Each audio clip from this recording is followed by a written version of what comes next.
कैलाश का बहुत बड़ा कपड़े का बिजनेस था। उसके परिवार में उसकी पत्नी शालिनी, 2 भाई राहुल और रंजन और एक छोटी बहन तान्या थी। मगर कैलाश सबसे ज्यादा प्यार अपने नौकर कृष्णा से करते थे। कृष्णा उनका वफादार नौकर था। वो कृष्णा को अपना छोटा भाई मानते थे। कृष्णा अपने मालिक कैलाश के हर काम में हाथ बटाता था। मगर कैलाश के 2 छोटे भाई कोई काम धंधा नहीं करते थे। वो दिन भर कैलाश के रुपयों को दोनों हाथों से लुटाते रहते थे। एक दिन कृष्णा कैलाश से बोला, छोटे मालिक, आप राहुल बाबू और रंजन बाबू को समझाते क्यों नहीं? आप दिन भर मेहनत से काम करते हैं और वो आपकी मेहनत की कमाई को ऐसे ही लुटाते रहते हैं। अरे कृष्णा, अब मैं तुझे कैसे समझाऊं रे? मेरी माँ ने मरते वक्त मुझसे एक वचन लिया था कि इन्हें किसी भी प्रकार की कोई तकलीफ ना हो, इसीलिए मैं इनसे कुछ नहीं कह पाता। लेकिन मालिक, ऐसे तो ये आपको बर्बाद कर देंगे। अरे नहीं रे, तू बहुत भोला है रे कृष्णा। धीरे धीरे दोनों काम धंधा करने लगेंगे, तू चिंता मत कर। अच्छा, मेरी बात ध्यान से सुन। मैं आज रात घर में देर से आऊंगा। आज सारे व्यापारियों की मीटिंग है और मुझे उसमें बुलाया गया है। ठीक है छोटे मालिक, आप कितनी भी रात में आएंगे, मैं आपको जागता हुआ ही मिलूंगा। लेकिन क्यों? मालिक, आपको खाना गर्म करके भी तो देना है। कृष्णा की बात सुनकर कैलाश मुस्कुराते हुए अपनी गाड़ी से ऑफिस चले गए। मीटिंग में शहर का एक और बड़ा व्यापारी राजन कसाना भी बैठा हुआ था। सारे व्यापारियों ने उसके ऊपर चोरी का आरोप लगाया था। मीटिंग में कैलाश अपने सभी व्यापारी भाइयों से बोले, तुम सब चिंता मत करो, इस बात का फैसला मैं 1 हफ्ते बाद करूंगा। अब तुम सब अपने अपने काम पर जा सकते हो। मीटिंग खत्म होने के बाद राजन कसाना मुस्कुराता हुआ कैलाश के पास आकर बोला, आपको क्या लगता है कैलाश जी कि इन व्यापारियों ने मेरे ऊपर जो आरोप लगाए हैं वो सही है या गलत? सीधी सी बात है राजन, व्यापारियों का सारा पैसा आपके सीक्रेट बैंक अकाउंट में रखा जाता है। अगर अकाउंट में से रुपया कम हुआ है तो आपके ऊपर ही आरोप लगेंगे ना। मैंने बैंक मैनेजर से बात कर ली है। 1 हफ्ते के अंदर ये पता लग जाएगा कि आपके ऊपर लगे हुए आरोप सही है या गलत। देखिए कैलाश जी, मैं आपसे झूठ नहीं बोलूंगा। ये सच है कि मैंने व्यापारियों के 100 करोड़ रुपए चुराए हैं। अगर आप उन व्यापारियों के सामने मुझे निर्दोष साबित कर दे तो मैं उनमें से 50 करोड़ रुपए आपको देने के लिए तैयार हूँ। राजन की बात सुनकर कैलाश बुरी तरह से क्रोधित हो उठे। उन्होंने एक जोरदार चांटा राजन के गाल पर जड़ दिया। तुम्हें शर्म आनी चाहिए राजन, अब तो मैं तुम्हें जेल में भिजवा कर ही रहूंगा। इतना कहकर कैलाश वहाँ से चले गए। राजन कसाना गुस्से से दांत पीसता हुआ बोला, तुझे मैं इस लायक ही नहीं छोड़ूंगा कि तू मुझे जेल तक पहुँचाए। राजन कसाना एक आपराधिक प्रवृत्ति का व्यक्ति था। उसने अपने सभी गुंडों को बुलाकर कहा, आज रात तुम सब कैलाश की फैक्ट्री में आग लगा दो। मुझे खबर मिली है कि कुछ देर पहले कैलाश ने करोड़ों रुपए का माल अपनी फैक्ट्री में रखवाया है। उसने अभी तक उस माल का इंश्योरेंस भी नहीं करवाया है। फैक्ट्री जलने के बाद कैलाश सड़क पर आ जाएगा। राजन कसाना के गुंडों ने उसी रात कैलाश की फैक्ट्री में आग लगा दी। कैलाश की फैक्ट्री जलकर राख हो गई और साथ ही साथ उसके अंदर रखा हुआ करोड़ों रुपए का माल भी। कैलाश सड़क पर आ गया। इतने बड़े नुकसान का कैलाश को बहुत बड़ा सदमा लगा और एक रात कैलाश की अचानक तबीयत बिगड़ गई। कैलाश की बहन तान्या अपने छोटे भाइयों के नंबर पर कॉल मिला मिलाकर थक गई, मगर किसी भी भाई ने उसका फोन नहीं उठाया और कैलाश के पास इतने भी पैसे नहीं बचे थे कि वो अपना इलाज कर सके। कुछ ही देर में कृष्णा कुछ पैसे ले आया। डॉक्टर को दिखाने के बाद कैलाश ने अपने नौकर कृष्णा से कहा, कृष्णा, तेरे पास ये पैसे कहाँ से आए? मेरे पास तो फूटी कौड़ी भी नहीं है। क्या तू किसी से उधार मांग कर लाया है? नहीं बड़े मालिक, जब आपकी तबीयत ज्यादा खराब हो गई तो मैंने रंजन बाबू की जेब से कुछ पैसे निकाल लिए थे। मैंने उन्हें कुछ पैसे अपनी जेब में रखते हुए देखा था।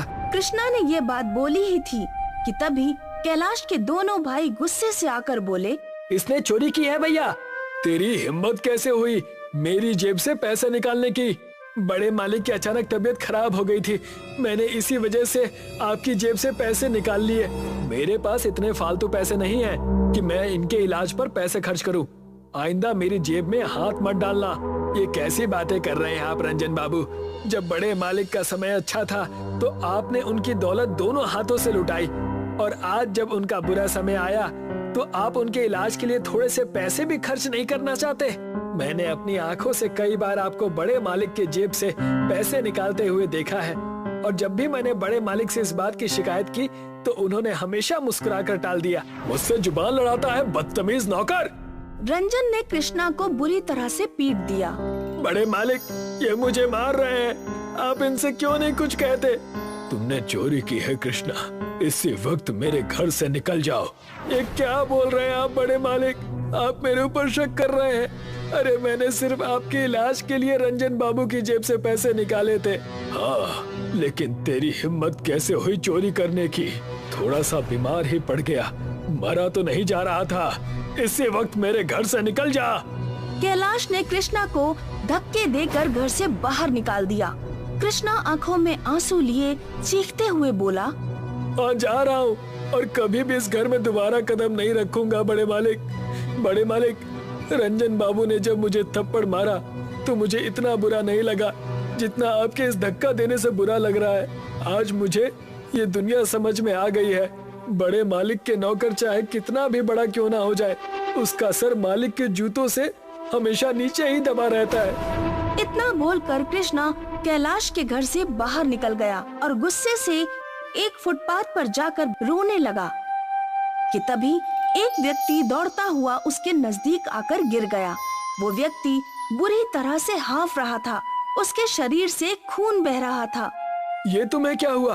तुम्हें तो गोली लगी है। वो व्यक्ति एक छोटी सी शीशी और एक बड़ी सी फाइल कृष्णा को पकड़ाते हुए बोला, मैं एक साइंटिस्ट हूँ, मेरे पीछे कुछ लोग लगे हुए हैं। तुम मुझे यहाँ के मालूम नहीं पड़ते, तुम गाँव के मालूम होते हो। लेकिन ये है क्या? इस शीशी में तैयार किया हुआ एक ऐसा फॉर्मूला है कि जिससे तुम हीरे के कटहल उगा सकते हो, और इस फाइल में उसका फॉर्मूला भी लिखा हुआ है। तभी कुछ लोग हाथ में बंदूक पकड़े हुए कृष्णा की तरफ दौड़ते हुए आने लगे। कृष्णा वहाँ से भाग गया और सीधा अपने गांव पहुँच गया। कृष्णा की थोड़ी बहुत खेती पड़ी हुई थी। कृष्णा अपने खेतों में कटहल की सब्जी बोने लगा और उसने उस व्यक्ति के बताए अनुसार उस शीशी में केमिकल का प्रयोग कटहल की फसल पर किया तो उसके सामने एक चमत्कार हो गया। पेड़ पर हीरे के कटहल उगाए। ये देखकर कृष्णा खुशी से पागल हो गया। उसी समय उसकी माँ भी वहाँ पर मौजूद थी। माँ देखना, अब मैं कुछ ही दिनों में अमीर हो जाऊंगा। अमीर होने के बाद मैं सबसे पहले अपने बड़े मालिक को जवाब दूंगा, क्योंकि उन्होंने भी मुझे चोर कहा जबकि मैंने उनके लिए ही चोरी की थी। कृष्णा की बात पर माँ मुस्कुराते हुए बोली, मैं कैलाश को बहुत समय से जानती हूँ बेटा। जब तू बहुत छोटा था तब वो तुझे बड़े प्यार से यहाँ से ले गया था। उस बेचारे ने तुझे इस वजह से घर से निकाल दिया कि वो गरीब हो गया था। उसे बिल्कुल भी पसंद नहीं आया था कि उसके छोटे भाई ने उसके सामने तुझे हाथ लगाया। इसीलिए उसने तुझे अपने पैरों पर खड़ा होने के लिए घर से बाहर निकाल दिया। अपनी माँ की बात सुनकर कृष्णा गहरी सोच में पड़ गया। अब समझ में आया माँ कि जाते हुए बड़े मालिक रो क्यों रहे थे। तू चिंता मत कर, मैं सब कुछ ठीक कर दूंगा। कृष्णा ने सारे हीरे के कटहल बेच दिए और बहुत अमीर हो गया। लेकिन जब वो कैलाश के घर पर गया तो उसे पता चला कि कैलाश की पत्नी मर चुकी है और कैलाश के भाइयों ने उसे धक्के देकर घर से बाहर निकाल दिया है और कैलाश का घर भी बिक चुका है। कृष्णा ने पूरे शहर में कैलाश और तान्या की तलाश शुरू कर दी। तलाश करते करते वो कैलाश की फैक्ट्री में गया। फैक्ट्री का एक पुराना मजदूर कृष्णा से बोला, कैलाश जी के साथ तो बहुत बुरा हुआ है कृष्णा, तुमने आने में शायद थोड़ी देर कर दी। मुझे कैसे भी करके एक बार बस बड़े मालिक का पता मिल जाए। जानते हो कृष्णा, मैंने अपने जीवन में कैलाश जी जैसा ईमानदार व्यक्ति नहीं देखा। सच तो ये है कृष्णा कि कैलाश की फैक्ट्री में आग लगी ही नहीं थी बल्कि लगाई गई थी। ये क्या बोल रहे हैं आप? मैं बिल्कुल सही कह रहा हूँ कृष्णा, वो किसी और ने नहीं बल्कि राजन कसाना ने लगाई थी। बस एक चीज मेरी समझ में नहीं आती कि आखिर वो फैक्ट्री में आग लगाने में वो कामयाब कैसे हो गया। मैं कुछ समझा नहीं। क्योंकि कैलाश जी ने अपने फैक्ट्री में कुछ ऐसे गैजेट लगवा रखे थे कि अगर फैक्ट्री में कोई स्मोकिंग भी करता तो खतरे के सायरन बज उठते, मगर उस रात नहीं बजे। भगवान राजन कसाना को कभी क्षमा नहीं करेगा। इतना कहकर वो मजदूर वहाँ से चला गया, मगर कृष्णा ने अपनी तलाश जारी रखी। एक दिन कृष्णा अपनी कार में कैलाश को ढूंढता फिर रहा था। तभी उसकी नजर रंजन और राहुल पर गई, जो कि कैलाश के सबसे बड़े दुश्मन राजन कसाना के साथ बैठे हुए थे। कृष्णा उनकी कार का पीछा करते करते उनके ऑफिस तक पहुंच गया और चुपके से उनकी बातें सुनने लगा। रंजन और राहुल राजन कसाना से बातें कर रहे थे। मान गए आपको राजन कसाना जी, आपने भैया की फैक्ट्री में आग लगवा दी और भैया को भनक भी नहीं लगी कि वो आग आपने लगवाई है। कैलाश को तो ये भी नहीं मालूम है कि उनकी फैक्ट्री में आग लगाने में मदद करने वाले उनके ही दोनों भाई हैं। 50 करोड़ की रकम के लिए तो कोई सगा भाई भी अपने भाई को मार सकता है, और फिर तो कैलाश हम दोनों का सौतेला भाई था। तभी कृष्णा उन तीनों के सामने आकर खड़ा हो गया। वो तीनों कृष्णा को देखकर बुरी तरह से घबरा गए। कृष्णा, तूने ये महंगे कपड़े कैसे पहन लिए हैं? क्या कहीं से चुरा कर लेकर आया है? चुरा कर नहीं रंजन बाबू, बल्कि अपनी मेहनत से कमाए हैं। और तुम दोनों क्या जानो मेहनत करना। तुमने तो सिर्फ अपने बड़े भाई की दौलत को दोनों हाथों से लुटाया है, लेकिन तुम दोनों इतना नीचे गिर जाओगे ये मैंने कभी सपने में भी नहीं सोचा था। अरे कोई सगा भाई भी अपने भाइयों के लिए इतना नहीं करता जितना बड़े मालिक ने तुम दोनों सौतेले भाइयों के लिए किया। हाँ, तो तू हमारा क्या बिगाड़ लेगा? फिलहाल मुझे सीधी तरह से ये बता दो कि बड़े मालिक कहाँ है। हमें नहीं पता वो कहाँ है। अगर ढूंढना ही है तो जाकर उन्हें किसी मंदिर के बाहर ढूंढ। दोनों बहन भाई भीख मांग रहे होंगे। तुम दोनों का मैं चाह कर भी कुछ नहीं कर सकता, क्योंकि बड़े मालिक तुम दोनों से बहुत ज्यादा प्यार करते थे। तुम्हें तुम्हारे किए की सजा ईश्वर देगा। लेकिन राजन कसाना, जिस दिन मुझे बड़े मालिक मिल गए ना, उसी दिन मैं तुझे तेरे किए की सजा दूंगा। इतना कहकर कृष्णा गुस्से से बाहर निकल गया। कृष्णा ने पागलों की तरह कैलाश की तलाश जारी रखी। कुछ महीनों बाद कृष्णा एक मंदिर में पहुंचा। उसने देखा कैलाश और उसकी छोटी बहन तान्या मंदिर के बाहर बैठे हुए थे। ये देखकर कृष्णा की आंखों में आंसू आ गए। वो दौड़ता हुआ कैलाश के पास पहुंच गया। मैं आ गया मालिक, मुझे माफ कर देना। मैं आपके थप्पड़ को समझ नहीं पाया, मैंने आपको गलत समझा। कृष्णा को अमीर देखकर कैलाश की आंखों में खुशी के आंसू आ गए और तान्या के भी। तेरे जाने के बाद मेरी पत्नी भी मुझे छोड़कर चली गई कृष्णा, और मुझे कुछ दिन पहले पता चला कि मेरी फैक्ट्री में आग मेरे ही भाइयों ने लगवाई थी, और भगवान ने उन्हें इस बात की सजा भी दे दी। वो दोनों परसों एक रोड एक्सीडेंट में मारे गए। शायद आपको पूरी बात नहीं पता बड़े मालिक, इस खेल का असली सूत्रधार राजन कसाना था। उसने ही रंजन बाबू और राहुल बाबू को भड़काया और उन दोनों को 50 करोड़ का लालच देकर आपकी फैक्ट्री में आग लगवाई। असली मुजरिम राजन कसाना है। तभी अचानक कैलाश लड़खड़ाते हुए जमीन पर गिर गया। ये देखकर कृष्णा और तान्या बुरी तरह से घबरा गए। आप चिंता मत कीजिए मालिक, मैं आपको अभी और इसी वक्त अस्पताल ले चलता हूँ। नहीं कृष्णा नहीं, तू बिल्कुल सही समय पर आया है। दरअसल मुझे कैंसर हो गया है, अब मैं नहीं बचूंगा।